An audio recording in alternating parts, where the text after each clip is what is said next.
There's an old proverb, and neuroscience really has proven this, that says, watch your thoughts, they become your words. Watch your words, they become your action. Watch your action, they become your habits. Watch your habit, they become your character. Watch your character, it becomes your destiny. Everything starts with a thought. This is the Begin Within podcast, where we believe real, lasting health and fitness requires you to start inside before you work out. I'm your host, Nate Slegger, and I'm here to show you behind the scenes of fitness. You already know exercise is good for you, but what about all the other things in life that affect your fitness? If you're looking for extra motivation to get started or to make sure you keep going, this is the place for you.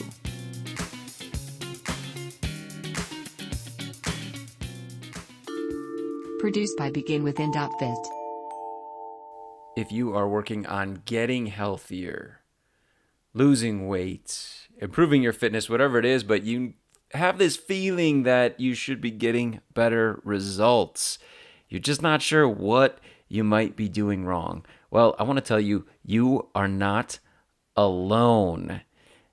And that is the very reason why I wrote my latest book, 5 Ways You're Wrecking Your Weight Loss, so that you can take a look at 5 of the most common reasons I see that people aren't getting the results that they deserve for all their hard work. Just 5 really quick fixes that can get you headed toward the results that you want.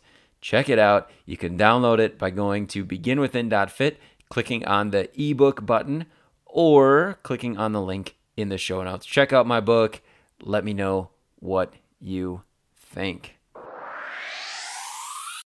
My guest today is Elizabeth Lewis. She is a performance neuropsychotherapist. And I talked to her about what exactly does that mean. Here's my understanding.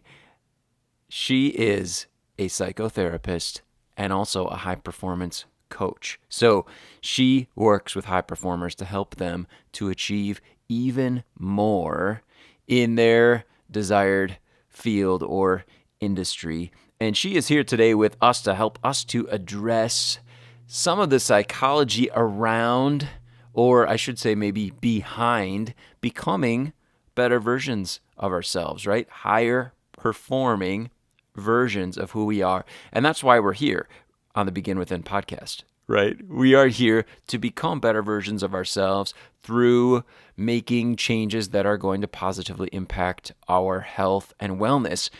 In other words, we're here to become high performers. So who better to have on than someone who specializes in helping others to get to a higher level in their field, in their sport, or in their industry. And we're going to pick her brain on some of the psychology behind what it takes to get to a higher level. And of course, we're going to find things, I'm sure, we're going to find things that are going to help us in the realm of health and fitness as we talk with her. So there's 3 areas that I want you to listen for. As always, 3 things that I want you to listen closely for. First of all, she's going to talk about how we are all going to have problems. I think that's such a valuable piece of our interview. It's maybe not one that maybe readily will jump out to you, but for me, after we spoke, it was something that stuck with me. And it's this idea that we are going to have problems, and the best thing that we can do then is be ready for them. So listen closely when she talks about that. That'll come up as we talk about the 5 steps of change around that conversation. So when you hear that, boom, really tune in and listen for her take on problems and how to really expect them and prepare best for them.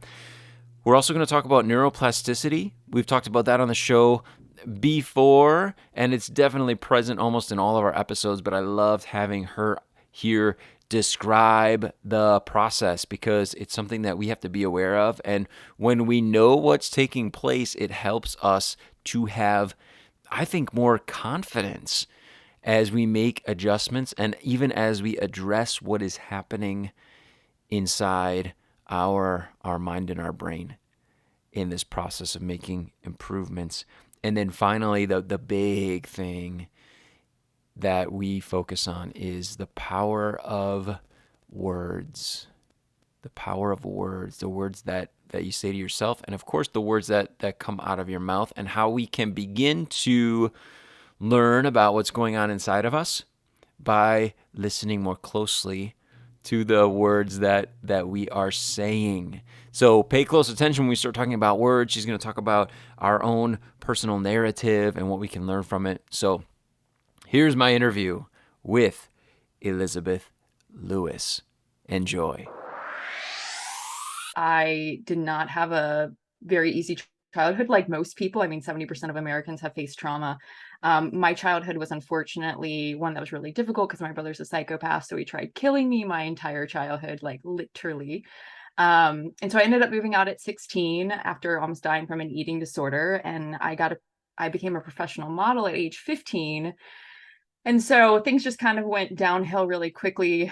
I ended up getting a little bit further in the acting and production world. So I got my undergraduate in production and television production. Right as I'm getting my diploma, I'm like, I don't want to do this. This is like torture for me. I don't want to, this isn't enjoyable. I mean, I've done it for like 10 years at this point. And so I'm moving to South Africa for one last production stint to do a wildlife documentary.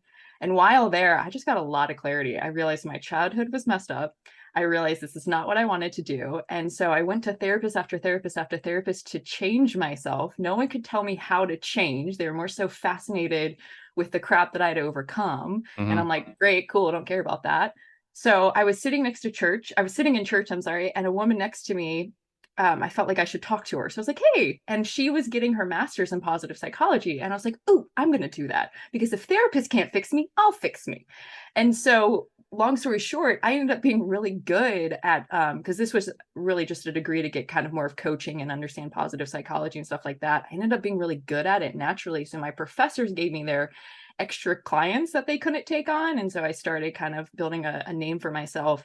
And I'm the type of person who's, always wants to face my fears. Most of my family died when I was a little kid. I kind of have this belief that if I can survive a psychopath, I was almost attacked by a lion in Africa. And so I survived that too. And I just really wanted to be the best I could. I was tired of fear letting me, holding me back. And so I started learning about neuroscience. And when I started to understand like neuroscience and for me, my faith is important and my faith and psychology and bringing it together, I started to see that my neurology and psychology was changing. And I was quickly overcoming things from kind of putting all those elements together. And then I just became passionate about it and decided to help other people. So I got my second graduate degree in clinical mental health so I can be a therapist.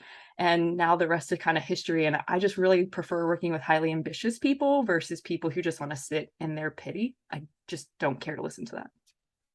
Why is that? I'm curious. Like, why are people that are highly ambitious not sitting in their pity? Well, I mean, I can say globally, what I've seen is the biggest difference is some people are just more task oriented. I mean, that's the temperament thing. And some people are more relationship oriented. And within that temperament, you have some temperaments that are just a little bit more stricken with fear than others. I have a belief that if you can do it, I can do it. I might need to take like 10 years to learn the skills, but I'm willing to do that.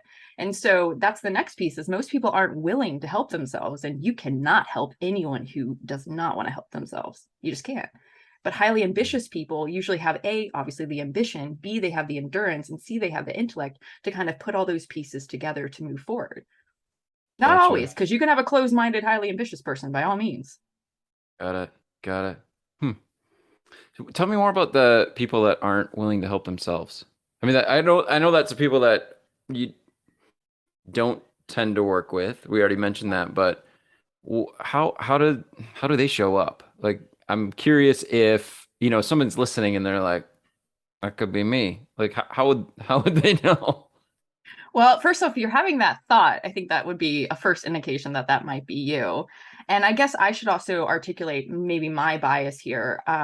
So when you think of a traditional therapist, I think people don't really see therapists specializing in something, and so they kind of allow anyone to come into their room. I'm just really particular who I work with because I don't take insurance and I have a private practice. And so I'm wanting the people who have already gone through the process of change. You have to remember that there's 5 steps for change. And so, I mean, I get it. Like I had so much trauma in my childhood that it took me a while to realize, A, I had an issue, because you don't know what you don't know. I mean, if you grow up in an abuse and neglect and with a narcissistic family, then that's normal to you, right? And if you're more comfortable being beaten or abused, that's going to be a normalcy to you. So I think sometimes it takes a while for our brain to understand it, but some people just can't handle criticism. Some people aren't tough-minded. Some people are again stricken with the fear and just don't have the courage or the willingness to face it. And it not to say that it's going to be forever be that way, but you have to start making little changes to open yourself up, because at the end of the day, nobody's making it out of here alive. Nobody. And what we've learned both in neuroscience, psychology, and even spirituality is you work to create your most dominant thoughts. So some people are just going to be naturally more pessimistic, and that pessimism is going to not allow you to learn the cognitive skills you have to learn if you really want to maintain an optimistic mindset. Man, I have so many questions. We didn't talk about this when we were prepping, but the 5 stages of change, 5 steps for change that you mentioned. Yeah. And I don't want to put you on the spot. I could always have you come back and we could talk about that. But what are they, or which ones do you feel like are the most important for someone to start shifting out of allowing fear to be in control versus facing fear? Well, at the end of the day, what I've learned before I kind of get into that monologue, I guess I would say, is your narration will make or break you. At the end of the day, you have absolute control over the narration you hear and the meaning you make out of things. One thing that I didn't realize as a kid that I'm very clear of now is you are going to have problems for the rest of your life, especially if you are breathing and especially if you have people in your life. That's just like a 100% guarantee. So if you can learn to take these problems as challenges, so much changes. The other thing too is a lot of people who maybe don't want to change typically have low self-esteem or feel unworthy. You have to remember that your worth is a constant, and nobody can say you're worthy or unworthy, because the fact of the matter is you're here, you're worthy. That is a constant. Now, whether you feel it or not, that's different, and you can work to change it. But as for the steps of change, first we have pre-contemplation, then we have contemplation, then we have determination, then we have action. And sometimes in between action and the final stage of maintenance, we have a relapse. But so first you want to kind of think about changing, right? And then you really think about the change, and then you get determined to do it, and then you actually take action. And they're all going to be processes. It's almost like grief. It's not necessarily going to be a linear stage, because if you're a type A individual, for instance, like I am, then you hate being uncomfortable. You just hate it. You will do everything in your power to not be uncomfortable. And so sometimes there's a stage where it's like, okay, we have to kind of have exposure therapy and normalize that somatic sensation of discomfort. You just have to acknowledge that as long as you're alive on earth, you're going to have emotional pain, physical pain, and all the other types of pain, but it's not going to last. Right. Yeah. Better. Yeah, as you were talking type A, like that you don't like being uncomfortable, I was like, none of us do, right? Like that's just, yeah. But it's worse when you struggle with perfectionism. So you have to remember that perfectionism and type A, they're all neuroses. Now, school teaches us to become type A. Some latch on, some don't. Some are a little bit more wired to be that way. But when you struggle with perfectionism, you have fear of discomfort and fear of failure are your top biggest fears that keep you consumed in that neurosis.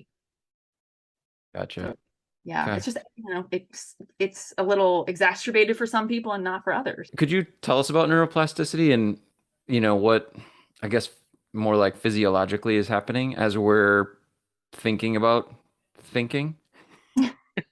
Yes, I can. So neuroplasticity is a really big word that just means doing something new, learning something new at the end of the day. I mean, it's a really big word with a very simple process. So neuroplasticity is the brain rewiring itself, if you will. So the best way to explain this is kind of through traffic, right? Like we all have a dominant path. We drive to the gym at the end of the day, right? It's that typical path we're always going to take. That's default. Well, when we want to implement neuroplasticity, at some point, what we're really saying is, okay, I don't like how I'm doing things, so I need to start to suffocate and starve those neurons that are taking me down that pathway. And so you want to put blocks. And so just imagine, driving to your gym, going that normal path, and all of a sudden you have to be detoured because of road work or car accident or what have you. That's really what you're doing. So a simple example of neuroplasticity and how quickly it can happen is if you're right-handed, start brushing your teeth left-handed. That's going to create neuroplasticity by default. Now, it. I know, right? It is awkward, but neuroplasticity at the end of the day for that maintenance and that change to actually occur is going to come down to your attention, your effort, and your focus, because it's all about repetition. I don't like to use this example because I have gotten a lot of adversity back at me, and typically people miss the point when they give me the adversity, but it's something we've all lived, which is those COVID masks. But when we were told to wear the mask, unless you were really, really afraid of getting sick, a lot of us would forget in the beginning stages of that mask, right? Like, I don't know if you did this, but I'd go up to the store, I'd be like, oh, I got to go get my mask, right? And I'd walk back. And so if you isolate that whole situation, how did they teach us? There's billboards, there's radio advertisements, it was on the television. You were constantly hearing it because you have to remember what you consume in the external world is training your brain. And so they trained us, and you have to do that exact same principle to become the way you want to live. Because if you aren't intentional with your thoughts, then you're never going to make a life you really love. Yeah. Well, so using that that analogy, what would you recommend as the best way for someone to get started, kind Yeah. of training their thoughts, or is it more about adjusting their environment first? What's the best first step from your perspective on helping someone to kind of begin mastering their mindset? So I'm going to make the assumption so far the person has like very minimal awareness. So if you have minimal awareness, the first thing you need to do is get an accountability buddy to help you identify your words, because words matter. Words matter Hmm. so much more than people think, because this is what I see a lot of the times. I want to be a millionaire. And then 2 days later, I'm poor. I'm going to be a loser. I can never do it, right? And so we're constantly contradicting ourselves. Or man, like I'm feeling great. I'm feeling amazing. Oh, I have a sore throat. I'm sick, right? And we know that sick people think about sick stuff all the time, Mm. right? So they get sick a little bit more. And so the first thing you got to figure out is what are you saying? Because there's an old proverb, and neuroscience really has proven this, that says, watch your thoughts, they become your words. Watch your words, they become your action. Watch your action, they become your habits. Watch your habit, they become your character. Watch your character, it becomes your destiny. Everything starts with a thought. When you get a headache, when you get stuff, typically it's a thought first. There's always the exception to the rule. But if you're like angry at your spouse and you feel that somatic sensation, there was a thought there before that somatic sensation came. Might be unconscious, but nonetheless it's there. And so if you can start paying attention to your words, you can start to pay attention. Are you more avoidance with your thinking? Meaning you're more negative. You're saying, I'm leaving my house because I want to get away from the music? Or are you more approach positive, which is I'm leaving my house to go to the country to have some peace and quiet? Because that's going to shift your focus and your perspective.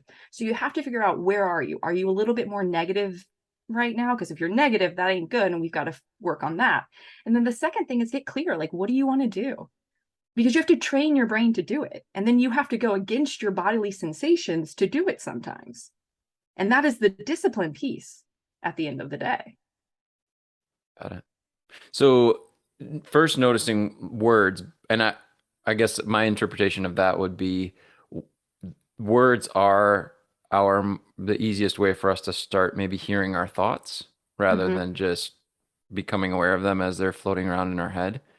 Yeah. And then after we notice that we need to make a change, we need to get clear on the change that we want to make. and how willing are you to do the work? Because that's the other thing. Don't lie to yourself. If you, like, I remember for the last 10 years, I've been working really hard for a six pack, super hard for it. I'm finally almost there. I'm really proud of myself. But if I remember at first, like, there was so much I wasn't willing to do. And some of it was just like, you just didn't know. Like, I'm still learning myself. And here's the other thing. If you want to get a great body, you've got to get rid of that self-hatred, because that self-hatred is going to destroy your serotonin levels, and then everything is off, and it's going to be difficult to get that physical stature. And so I just was willing to do everything and constantly recalibrate and constantly learn and constantly grow. And I would not speak like, oh, I don't have it, because I don't know if you have noticed this with women in the gym. A lot of the times they're constantly focusing on their fat. They're like, I'm fat, I'm fat, I'm fat. Well, guess what? If you keep saying you're fat, you're never going to see yourself as thin. Never. I used to do it. I almost died from an eating disorder. Used to do it all the time. I decided back 7 years ago to stop calling myself fat. And when I broke up with that attachment and that security statement within me, things started to change, because I started getting a little bit clearer of a perspective, because our reticular activity system sits on the stem of your the base of your brain, I'll say it that way. And it's going to highlight all the stimuli you put in it. So if you see yourself as fat, then your brain's gonna be like, oh, look at that, like, I don't know, smallest little fat roll ever. That's really just skin, right? Your brain will magnify whatever you focus on. And so you have to be congruent. If you want to be an amazing person and a loving person, then you have to recite that to yourself a few times so that you can show up that way. Sometimes there's a gap between planting that seed of what you want and then taking the time to put action behind it and getting comfortable before you're actually going to see, like, oh, this is really going to happen. But that means you've got to go through faith, if you will, like blindly trusting the process before you're really going to see results sometimes. If that makes sense. Might have rambled a bit. No, I love it. I align so much with that. I think that's one of the themes from our conversation is words matter, thoughts matter. Yeah. Yeah. Huge. It's amazing. Thank you. What's the best way for people to follow your work, get in touch with you? And I know we have a freebie for them to access. Tell us about that. Yeah, so it is a workbook that helps you identify your core values. And if you're really wanting to change your life, oh my goodness, knowing your values are so important, because we need to be making decisions with our values, not our somatic sensations or our feelings, because our feelings can lie to us 100%. And those core values don't ever really lie to us because they're objective. And so you want to start training your brain to move on objective information and not that like subjective sensation. And so you can get that at elizabethlewis.com/value-packet. But if you want to follow me, I'm probably more heavy on Instagram.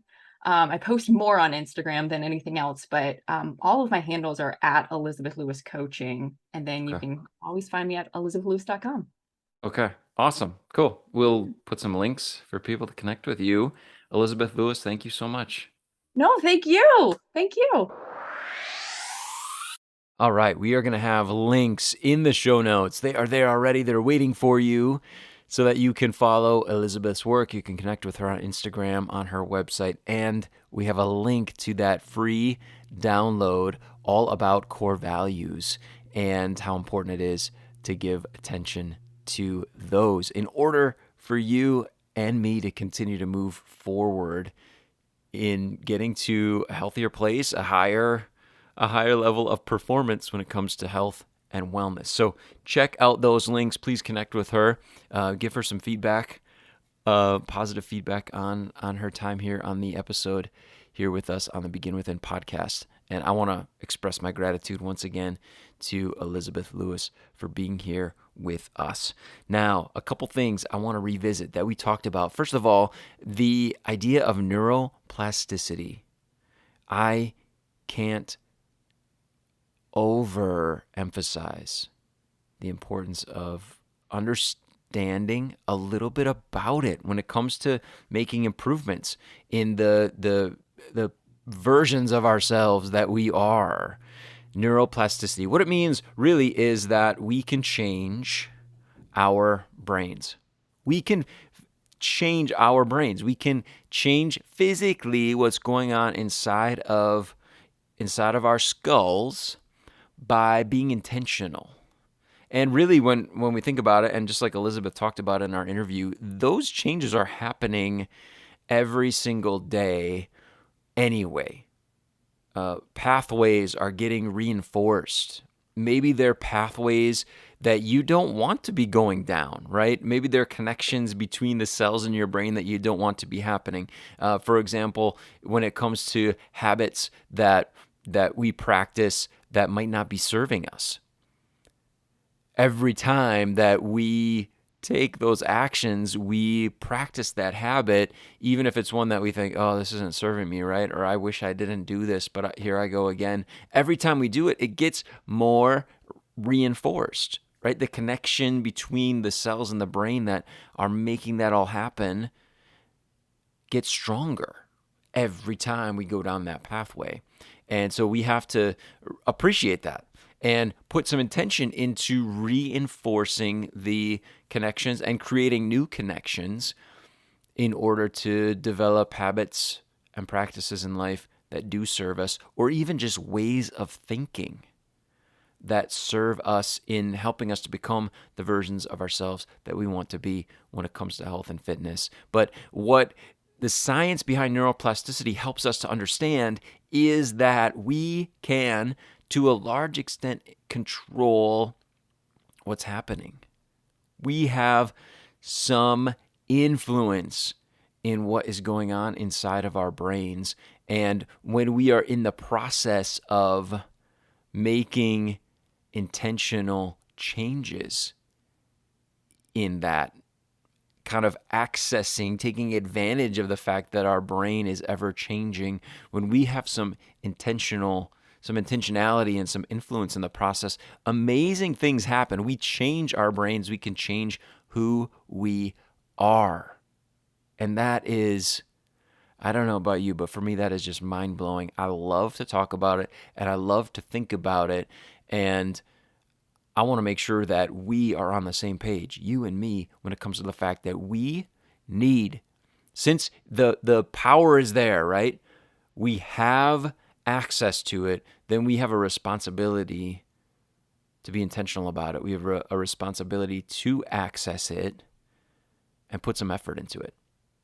And I know that is why you are here. Probably I'm preaching to the choir right now as you listen, but every time I think about it, it just fires me up. You can tell it encourages me to stay in the process of making these changes. You can do it.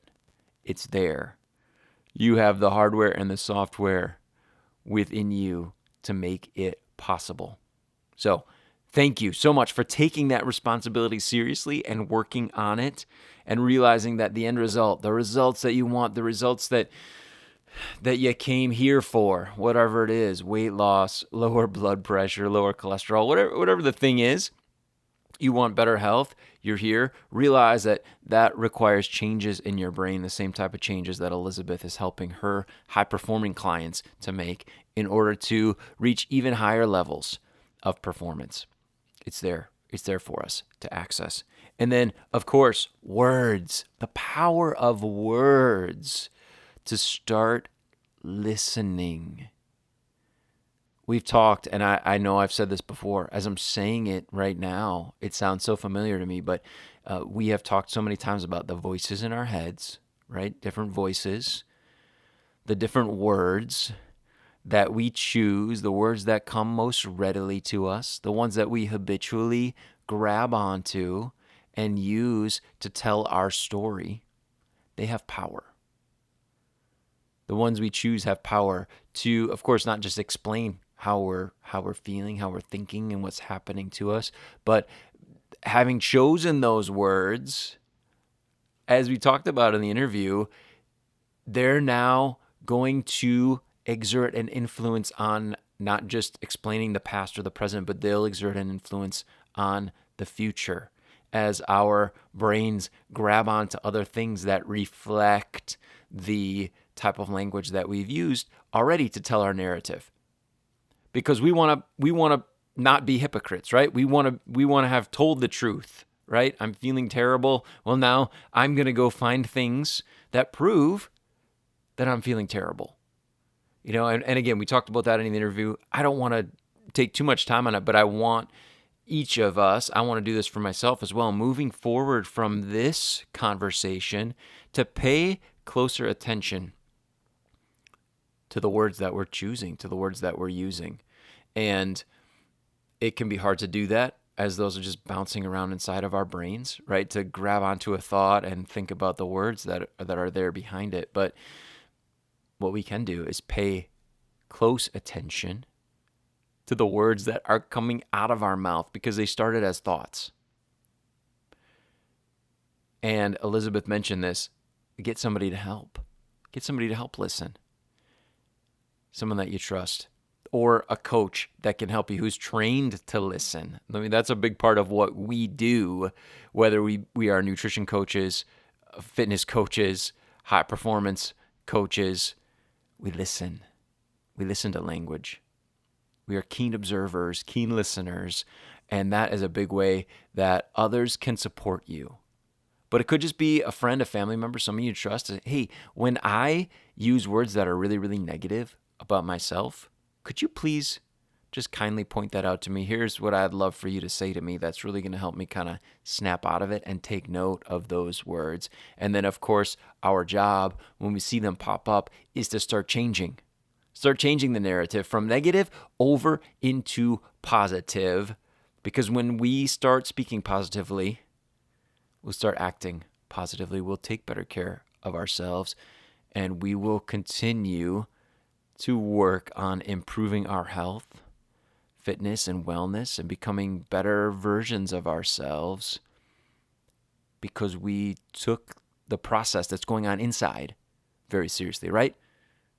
We did the begin within thing. We did it the begin within way. And that, of course, is why we're here. I wish you well on that journey, on the journey within, the introspection that takes, and the effort. And I hope that this episode was valuable for you. What I would love for you to do, if you haven't done so already, is just follow the podcast, and then rate this podcast.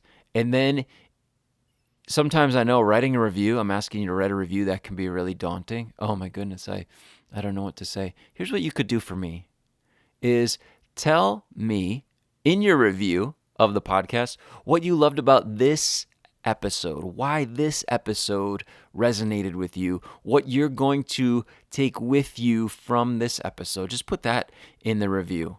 Go for it. I would love to see those. And of course, if you want to continue the conversation, give me some feedback on this episode, or some ideas for future episodes, things that would really serve you in your pursuit of better health and fitness by beginning within. What you could do is just send me a message on Instagram. There's a link in the show notes, or you can get me there at Nate Sleger. Connect with me there. Let me know how I can continue to support you. That's it for me today. I want to thank you so much once again for sharing some time and attention with me. And I will talk to you next time here on the Begin Within podcast.